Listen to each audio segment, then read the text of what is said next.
According to the U.S. Department of Health and Human Services, 70% of people turning 65 can expect to use some form of long-term care during their lives, with an average duration of 3 years.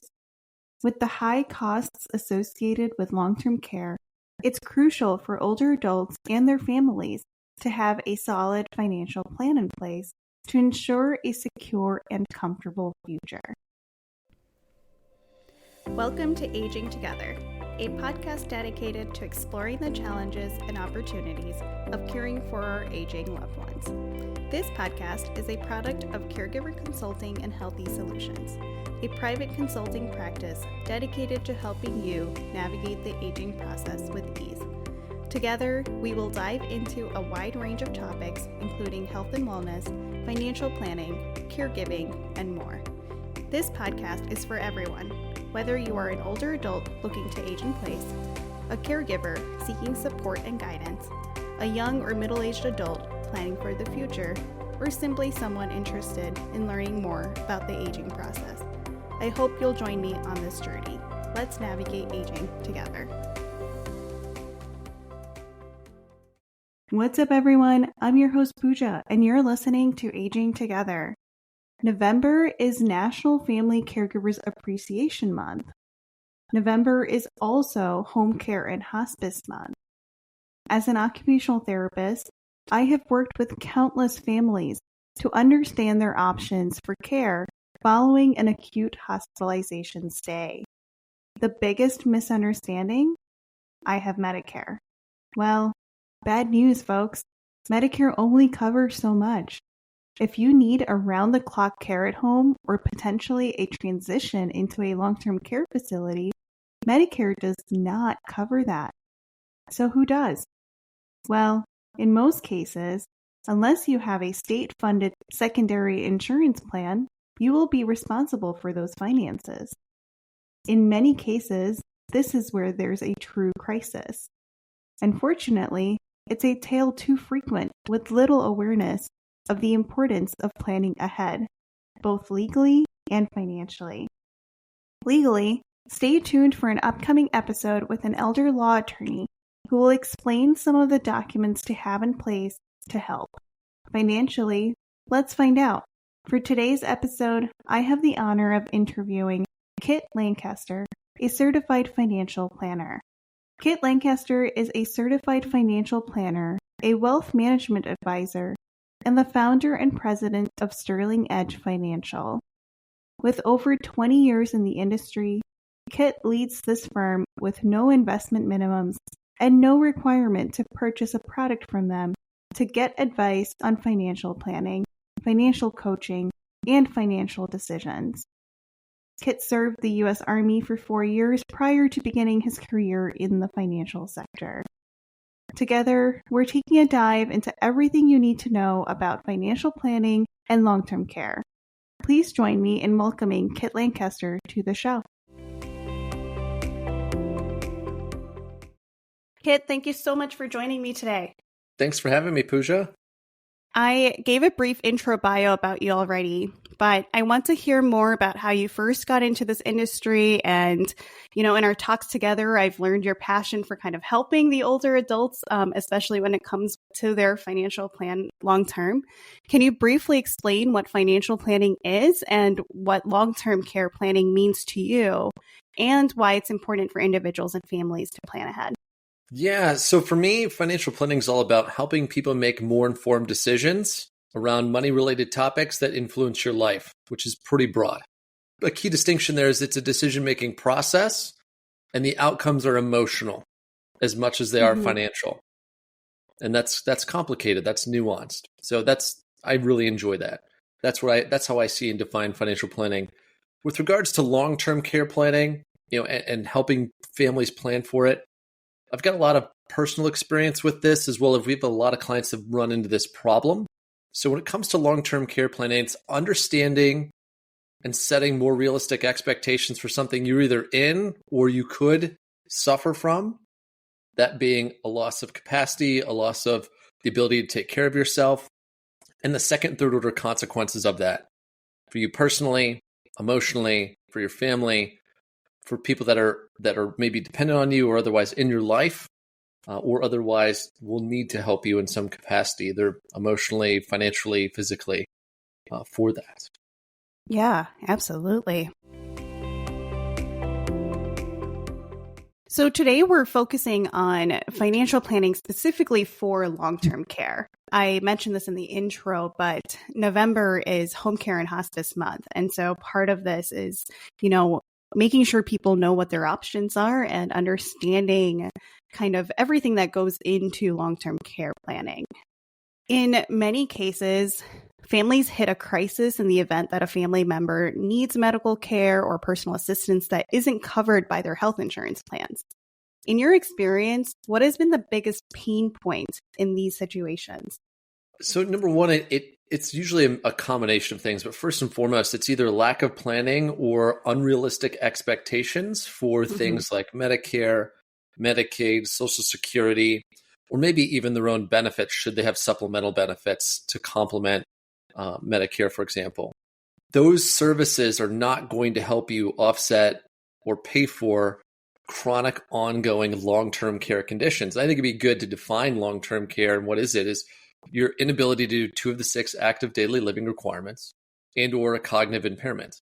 And that's a very big distinction that is not covered by Medicare. It's just not there. You're going to have a certain amount of coverage, but it's not going to cover you for 6 months, 5 years of ongoing services. So I think that is the number one problem people have is unrealistic expectations. When it comes to these unrealistic expectations, I think this kind of leads into my next question here. What do you feel are some key myths and facts related to financial planning, especially when it comes to long-term care? Yes, if we step back and look at the whole family unit, I think there's this assumption from younger people that their parents have figured it out and have a strategy. And from a cultural standpoint, most people in this country have zero conversations about their money in depth with anyone, aside from maybe their spouse. And even then, they may not have a great one with their spouse. It's just not normal to share that. People don't tell me, hey, I just had a great time at Thanksgiving with my parents. And they told me if they had a long-term care event, here's my estate plan, my will, and we should have enough money to last the next 5 to 6 years, no matter what. Like, that is not something that comes up or is reviewed in ongoing or regular circumstances. So number one, I think that's something that, if you're listening to this podcast and your takeaway is like, we need to challenge that narrative is on the healthcare side and on the financial side to ask some uncomfortable questions and have some uncomfortable conversations. Because to your point, you can either kind of talk through the crisis now before it's happened, or you can wait for the proverbial plane to crash and try to pick up the pieces. One is going to give you more control and options than the other, even if you end up in the similar state, as well as the emotional ROI in those conversations, while maybe initially painful or difficult, is going to have a lasting effect I think everyone will benefit from in some capacity. Yeah, for sure.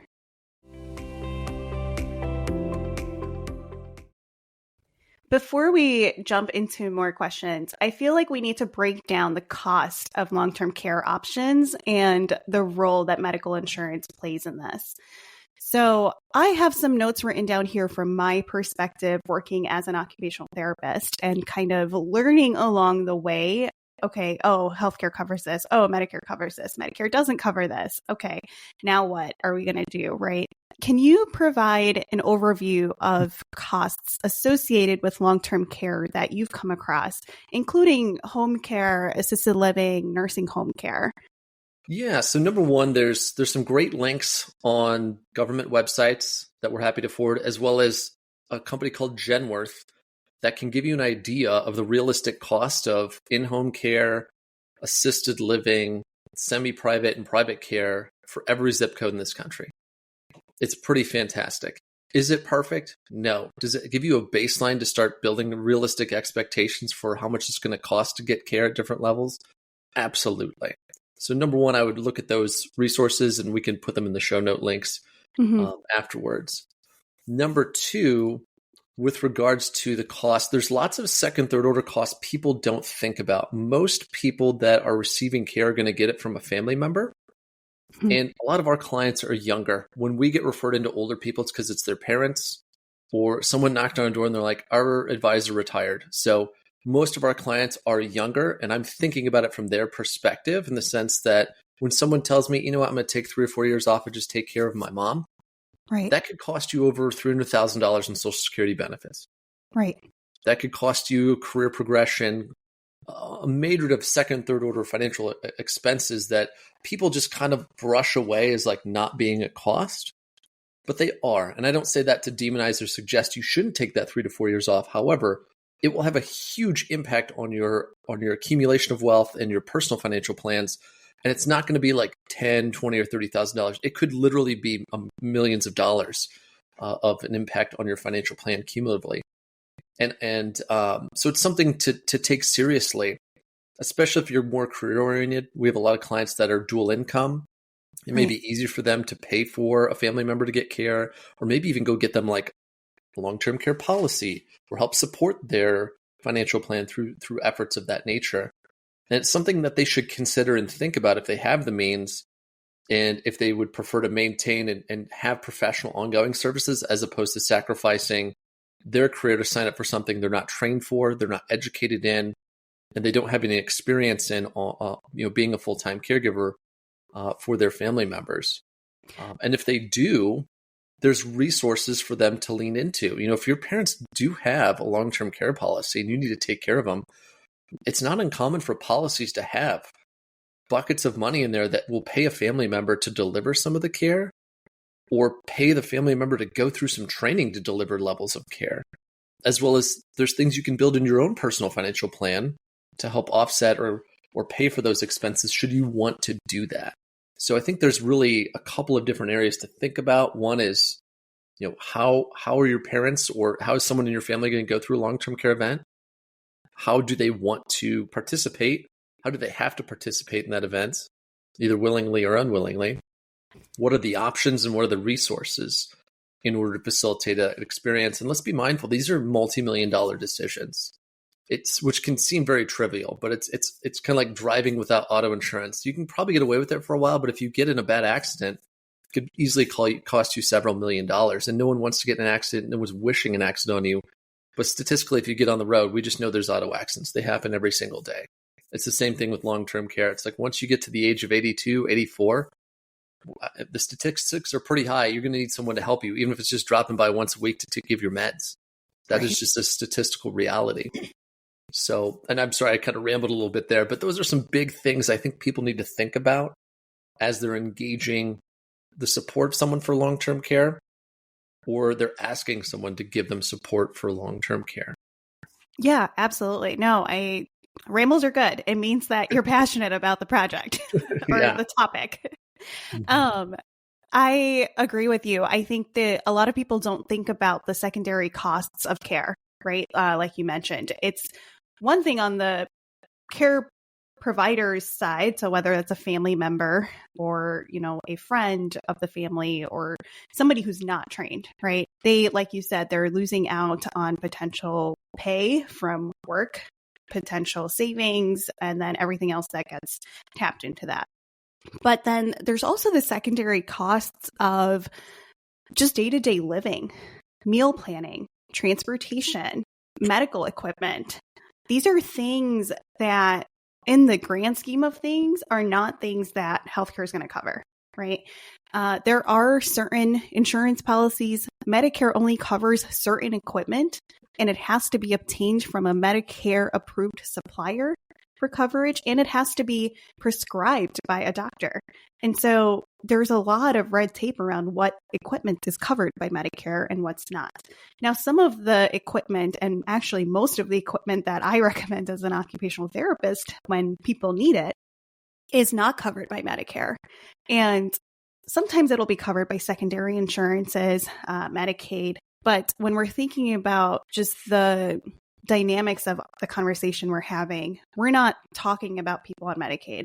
We're talking about people who either they're on Medicare with private commercial secondary insurance payers, or they're paying the 20% coinsurance, right? Or they still have a private commercial insurance in general. or they have these long-term care insurance policies that we'll get into shortly.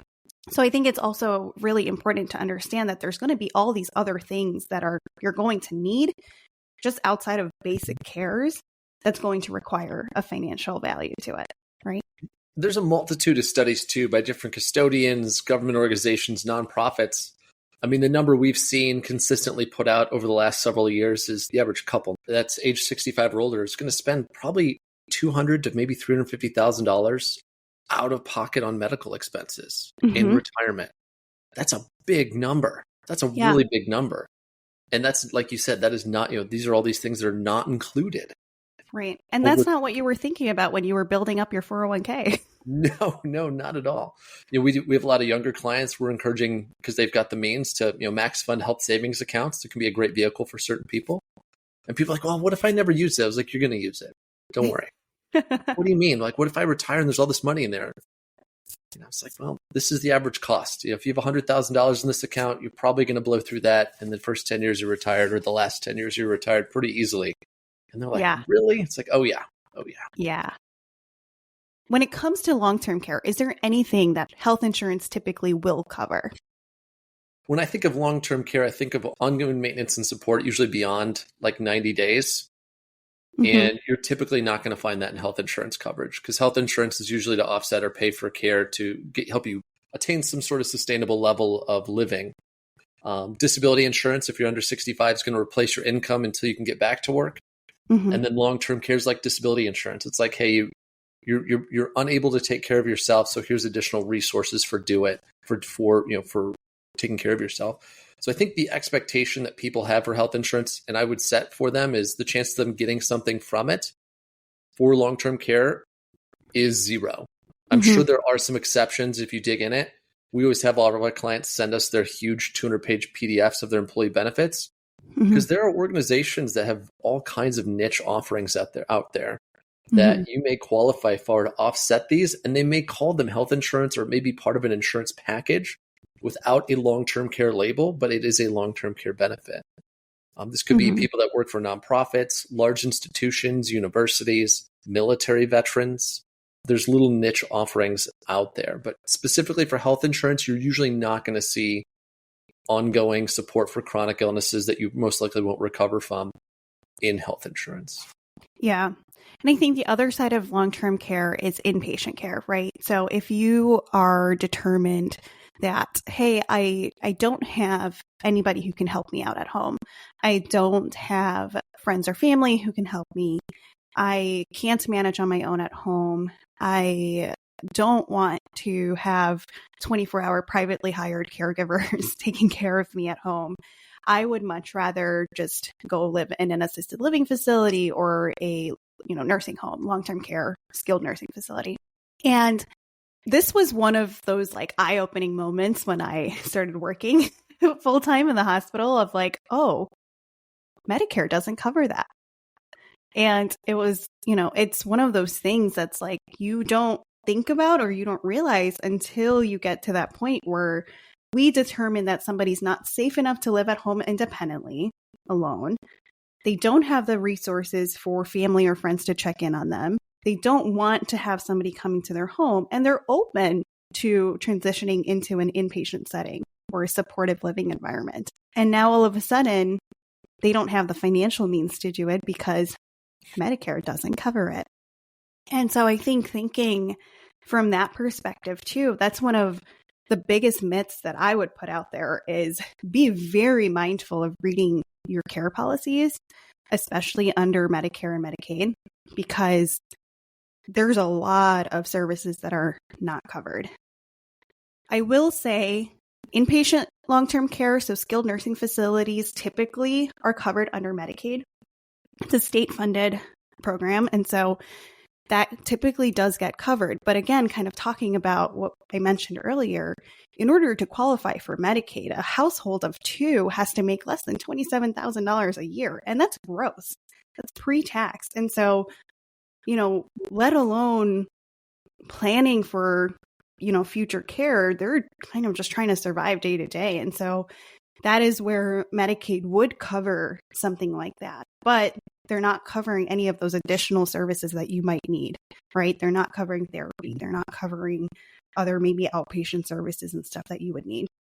And so just keeping that in mind, that health insurance is not the end all be all answer to your retirement plan. It's just, you have to have a secondary plan in place. Yeah, I think Pooja really touched on something really important there. And this is something that I think financial advisors or planners really have an obligation to do. Not all people that call themselves financial planners do financial planning. They usually just sell insurance or manage money. I don't say that to demonize them so much as for the audience to understand that there's really only a small set of financial planners that actually do financial planning. And how we define financial planning is cash flow-based financial planning, which is making sure and understanding and giving our clients an understanding of their capacity to support their cash flows, given their lifestyle or the demands put on them. It could be long-term care event, for example. And this is something that if you have someone that's in your family that's having an issue, or you anticipate or you're explicitly taking over for them, that's an exercise I would recommend that you do, is let's cash flow someone moving into a facility or receiving care based on their current means and income, whether it's Social Security, investments, pension, and visualize it. It's never going to be perfect. You're going to make some mistakes. But if you work with a financial planner and you have some qualified conversations with some medical professionals in your life, you can start setting some more realistic expectations for that model and understand what's realistic, what's possible, and what's just not even possible. And like you said, maybe the plan is, well, we're going to do this until we hit this point, and then we're going to go on Medicaid. Mm-hmm.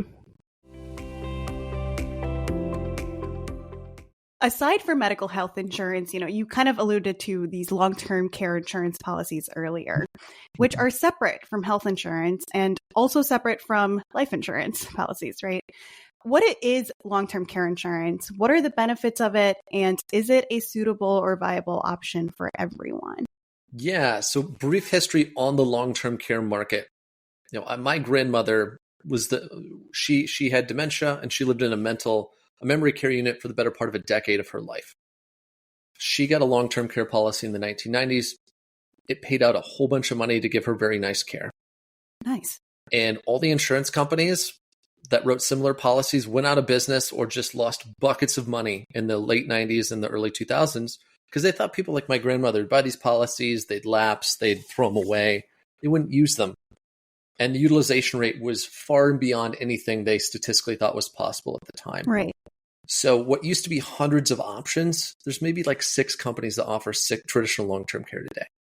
Oh, wow. Your options are not great for traditional long-term care. You probably may hear or see complaints either in the news, newspaper, articles, friends, family. Oh my gosh, I got my long-term care renewal. The premium went up 20%. And I bring this up because there's an emotional experience in the marketplace for long-term care of the last 20 years. And in the near term, it's been fairly negative. That does not mean you shouldn't pursue or entertain long-term care. You just need to be aware of where it's come from, where it's going, and ways to mitigate that. Your financial advisor, financial planner should help you set expectations and manage those risks. But I want to preface that long-term care options are very limited today compared to where they were on the traditional marketplace. But the way they usually are triggered is if you can't do 2 of the 6 active daily living requirements, or you're in cognitive decline, and you've got medical documentation to support this, you can file a claim to pay for or offset your long-term care costs. Maybe you have dementia and you just can't take care of yourself and you need to go to a nursing home. Well, this, depending on the definition of long-term care in the policy, that could be a triggering event, and it would pay a certain amount per month to help offset that cost. Some of those contracts may allow you to use that money to receive it in-home. Mm-hmm. You need to pay attention to the language. Some of those policies may pay out for a certain number of years. Under indemnity, which basically means they pull your medical file once or twice a year. They make sure you still are suffering from a qualified long-term care event, and they just send you money and you use it however you want. Mm. Most policies that are traditional long-term care are reimbursement based, which means it's like you have a claim, you send all your receipts in the insurance company, they pay it up to a certain dollar amount per month. Mm. Some of the benefits of these policies is you get a lot of bang for your buck. A great example, we ran some quotes for some people that are in their early 60s. And they would it was basically going to be a 3-year benefit. The cumulative amount of that benefit would have been around like $400,000 of long-term care benefit. it was going to cost around like $3,000 per year for them to get this policy. And then the long-term care benefit grew. So that bucket of money grew by about 3% per year while they had it. When you buy long-term care, you can get some tax credits for it from the government. Talk to your accountant about it, your financial advisor about it. They can explain what those are and how they may apply. And traditional long-term care is going to be one of the best ways to get a long-term care benefit. There are some nuances to it, though, that people need to be aware of. Most people don't like the idea of buying something that's like auto insurance. It's like, if I don't use it, well, I just pay all these premiums and I don't get the benefit. That doesn't mean that the risk of having a multi-million-dollar, decade-long event isn't out there in the marketplace. We've had this conversation before a couple times where, you mentioned already how people don't bat an eye or don't question purchasing auto and homeowners insurance, right? You don't know and you hope that nothing is going to happen, but you still plan for it. And it's similar with long-term care where we hope you don't need it, but statistically you're probably going to. And so you might as well invest in it now. Absolutely. There's some really good tax planning around it. The other thing to be mindful of is all those benefits you receive, should you trigger it, they're usually tax-free unless unless your advisor does something very creative or structured in a way that's not advantageous to you, which is extremely unlikely. Like, you're going to get all that benefit to you tax-free on those policies. I think the other thing the audience should be aware of is there's lots of alternatives that have come out. And the reason is like I said, the market for traditional long-term care insurance is so small. Other companies are like, well, how can we creatively still offer long-term care benefit, but not expose ourselves to these huge liabilities like my grandmother, for example? And there's all kinds of hybrid solutions out there where the premiums can never go up and you have a certain amount of benefit. We're seeing a lot of life insurance policies now have chronic illness or long-term care riders, where the definition is the same as a traditional long-term care policy. It's like, if you hit this triggering event, you can pull on some or all of the death benefit for life insurance to pay or offset some of those costs.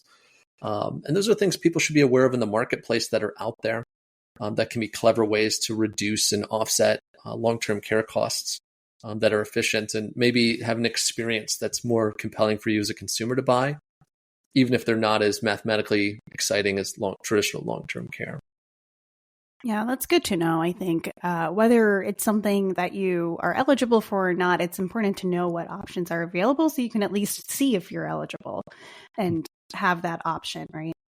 Yeah.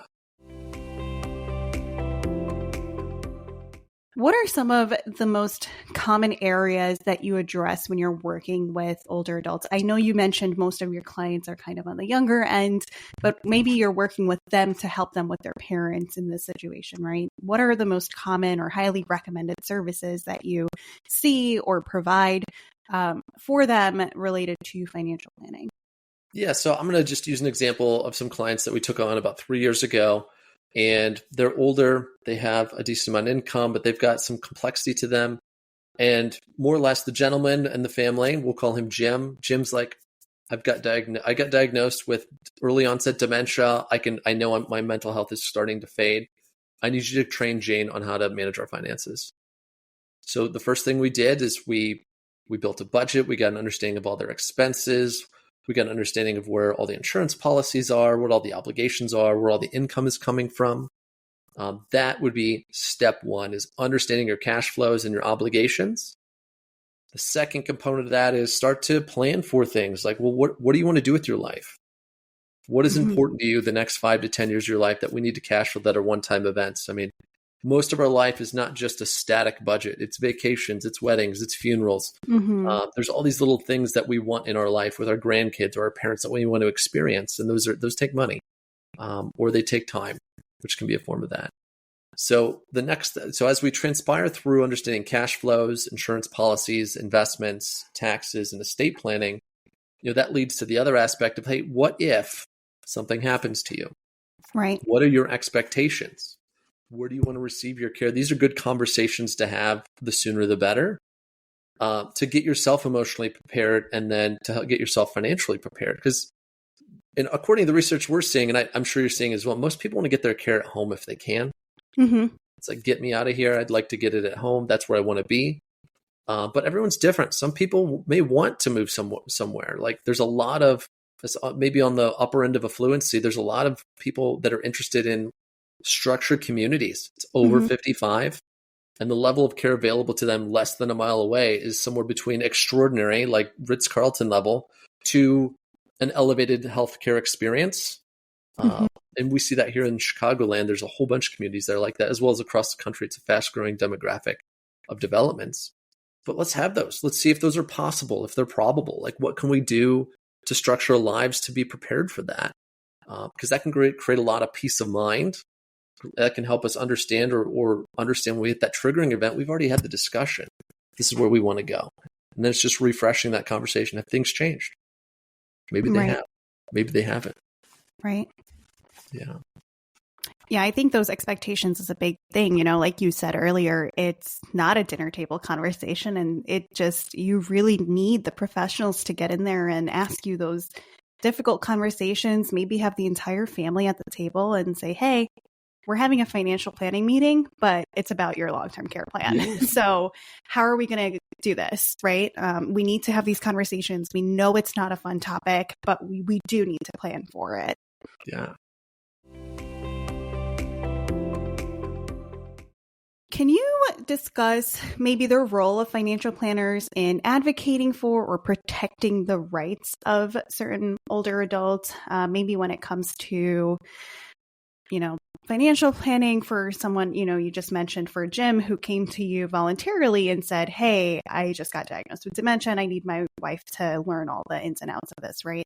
But then I imagine you get some clients who are in denial or are not taking that ownership of handing over the reins, and you might be getting other members of the family coming to you and asking for help. So kind of how do you teeter-totter between those two demands? And can you give some examples of any situations where you've had to kind of jump in and help? Yeah. Well, first off, I think it's important for people to understand in the financial planning process, our job is to advocate for you to do things to help maximize and make your finances as sustainable as possible. And that means getting you to do lots of things that have nothing to do with us. Getting an estate plan, getting a power of attorney, understanding and considering the positioning and titling of accounts, or even using trusts, as simple or complicated as they may be to suit your needs, in order to protect you should you lose capacity.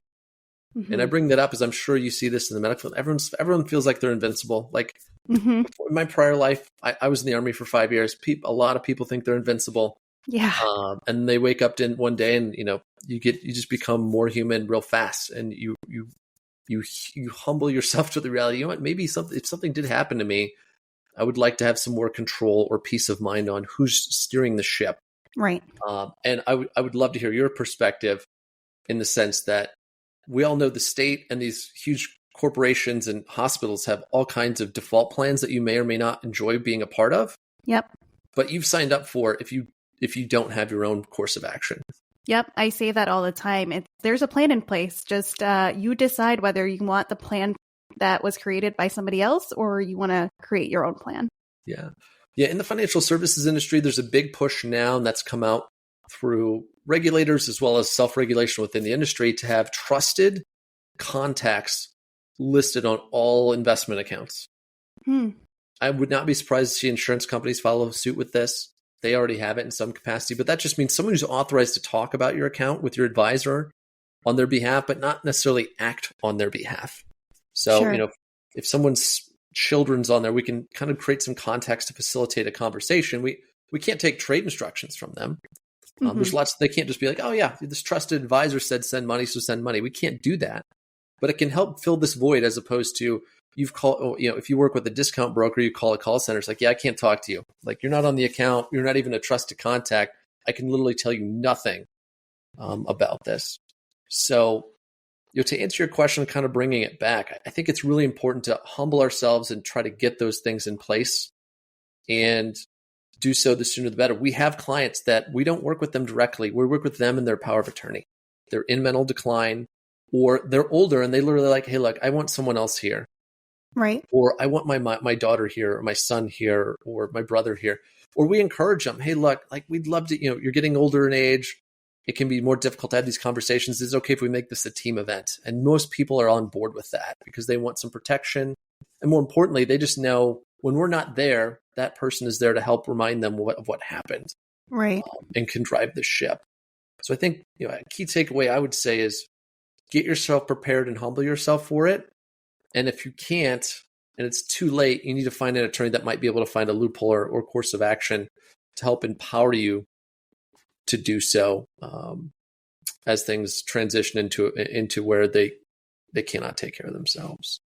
And I guess the last thing I'd say with like health providers, most advisors aren't going to talk with health providers, but they should. Like I always encourage our clients every year to contact, like if you're concerned about what you're signing for your health insurance, just call the 1-800 number and be like, here's all my providers, here's all my drugs. Like, is this covered?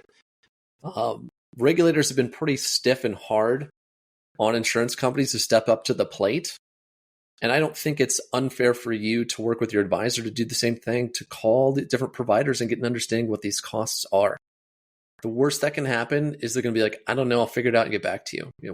We just did a huge financial plan for someone who has more than enough means because she wanted to move into a very nice assisted living facility, basically. It's like, hey, you're there, and as soon as you need care, it's literally right there at concierge. Her advisor does is like, yeah, we don't do that work. We made several phone calls. We got a breakdown of all these costs. We broke down how all of it would impact her and how sustainable or unsustainable these different places she looked at were. And she looked at one she really wanted. She's like, oh, I'm really excited I can afford it, but it seems like too much. it seems a little over the top. Like, I really want to leave more money to charity because she's very charitably inclined. So she went with option B, which same thing. We called them. We asked them. We got a breakdown of it. Is it perfect? Absolutely not. But is the level of due diligence and does she have more realistic expectations going into it? Oh, yeah. Like we know where all the lines in the sand are. She knows where they are. She knows all the points of contact. We know the points of contact.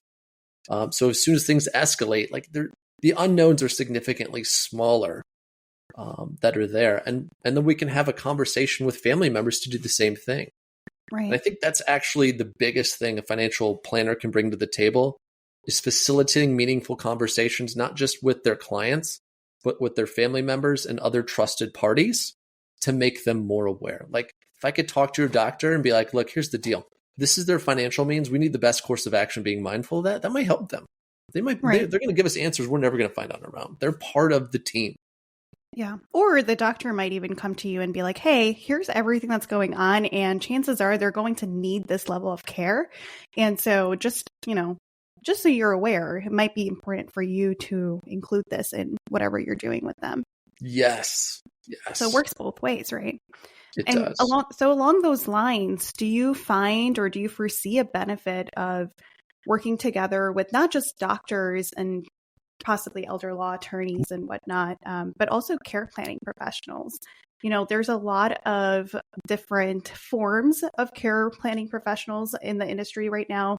There's aging life care professionals. There's nurses who kind of do care planning. There's geriatric care managers. There's occupational therapists, and everybody can help in their own way to facilitate, a holistic care plan for their clients. And so, how do you think that could play a role into working with the financial planners?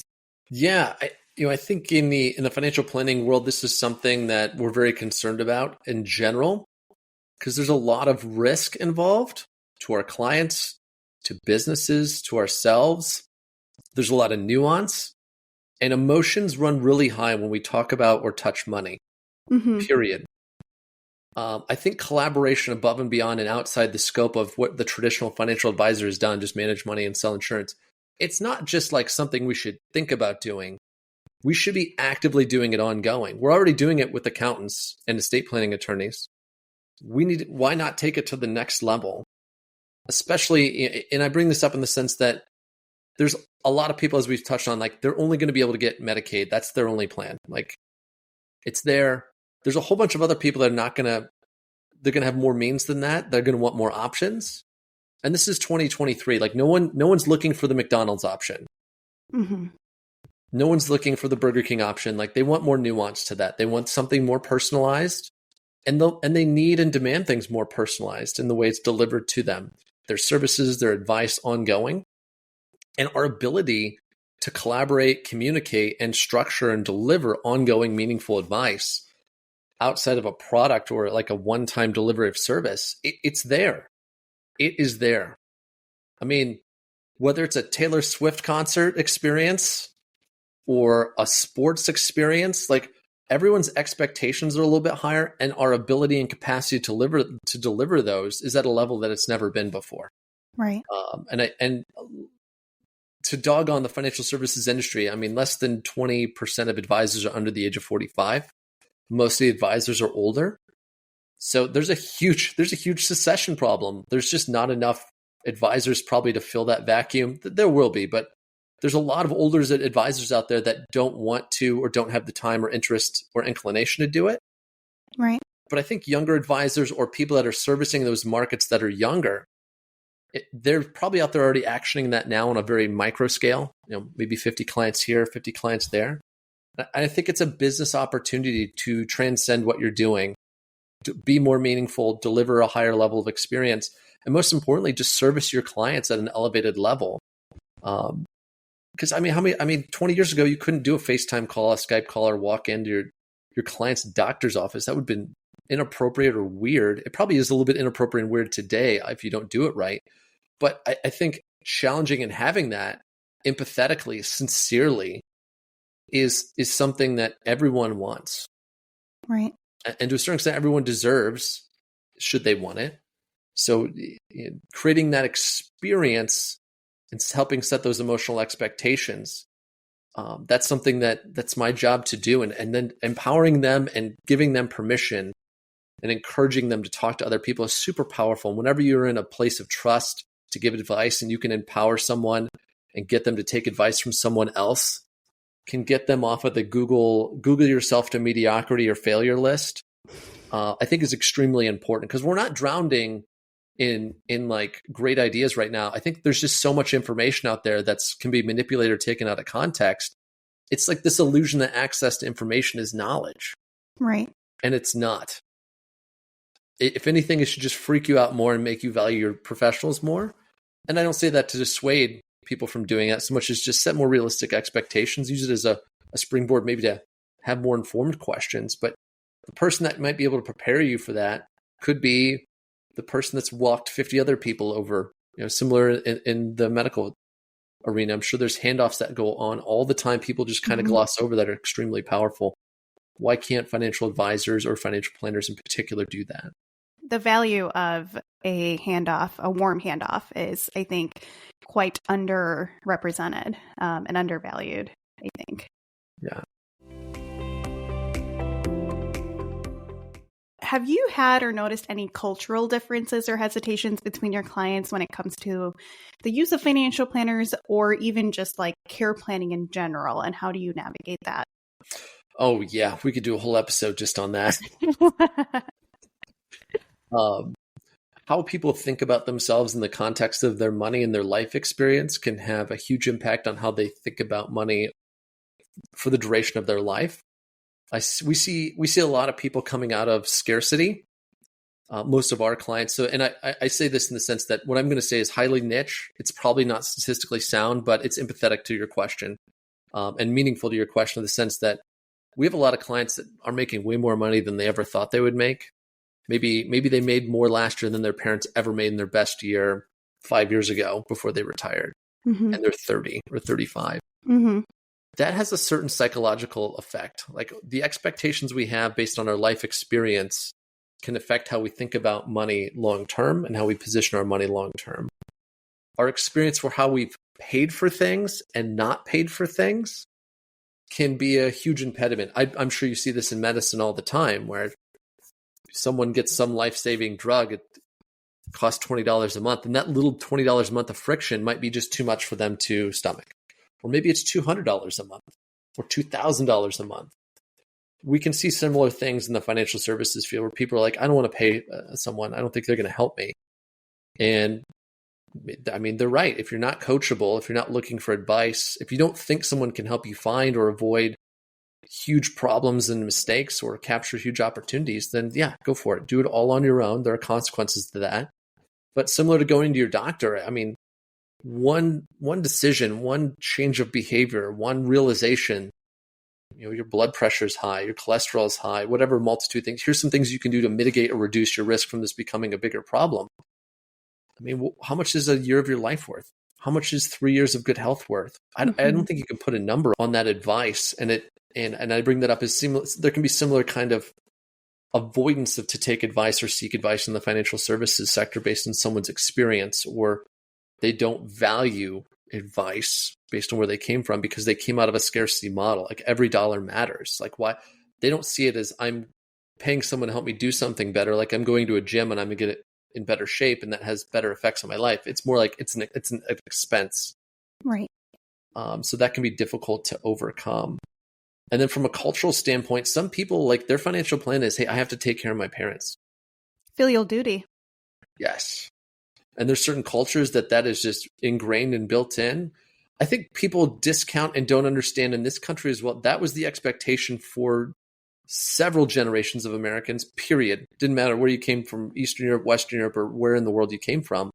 This whole idea of retirement and like retiring on your own is a ludicrously new idea that just came into the human experience maybe 200 years ago. I mean, most people just worked until they died, like as early as 1960s, you know.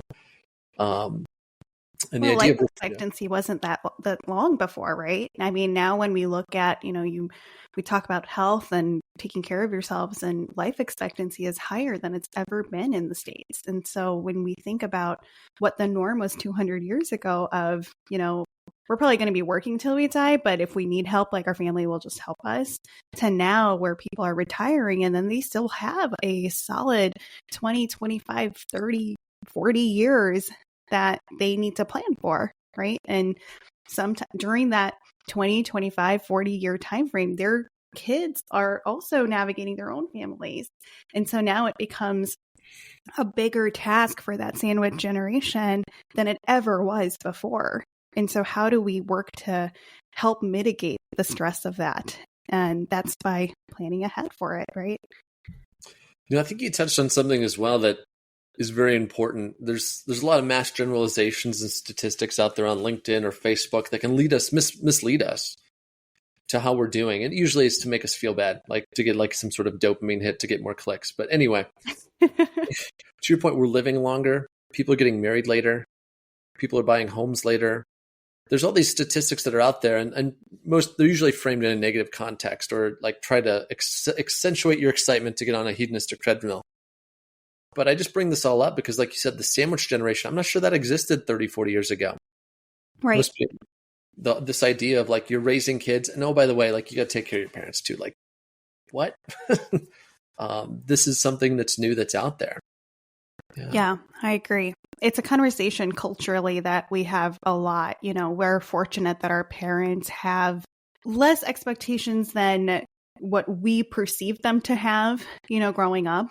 But at the same time, when we compare ourselves, because we're human, right? And we compare ourselves to everybody around us. And so when you think about, or when you compare with, maybe some of our friends who are taking care of their parents, or somebody in the community who's taking care of their parents, and then it becomes this cultural, like, almost like a competition of like, okay, well, we're going to take care of our parents. Why can't you? And it becomes it's a whole psychological thing. And kind of what you said, it's very emotional.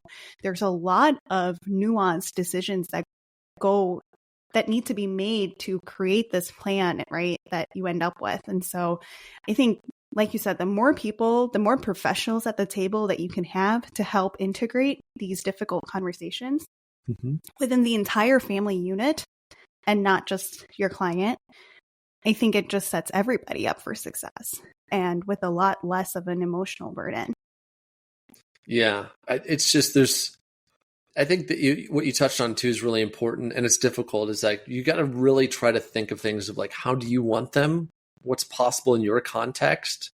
Because whatever we're seeing elsewhere, like there's just so much more to it we'll never know going on in the background that it can be extremely misleading, detrimental, not only to your own mental health, but to your expectations of yourself.